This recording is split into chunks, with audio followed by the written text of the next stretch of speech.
ایک آدمی کی بیوی نے کھانے میں نمک زیادہ ڈال دیا۔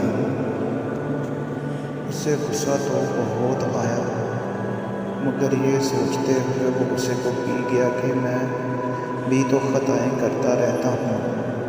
اگر آج میں نے بیوی کی خطا پر سختی گرفت کی تو کہیں ایسا نہ ہو کہ کل بروز قیامت اللہ بھی میری خطاؤں پر گرفت فرمائے۔ چنانچہ اس نے دل ہی دل میں اپنی زوجہ کو خطا کو معاف کر دیا۔ انتقال کے بعد اس کو کسی نے خواب میں دیکھ کر پوچھا، اللہ عز و جل نے آپ کے ساتھ کیا معاملہ فرمایا؟ اس نے جواب دیا، گناہوں کی کثرت کے سبب عذاب ہونے والا تھا کہ اللہ عز و جل نے فرمایا میری بندی نے سالن میں نمک زیادہ ڈال دیا تھا اور تم نے اس کی خطا معاف کر دی تھی، جو میں بھی اس کے صلے میں تم کو معاف کرتا ہوں۔ سبحان اللہ!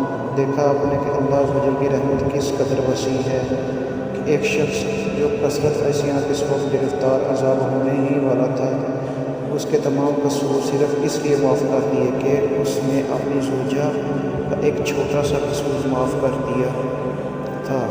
اگر ہم ویسے ہر شخص اپنی زوجہ کی غلطیوں اور بد اخلاقیوں پر صبر کرنے لگے تو صرف گھر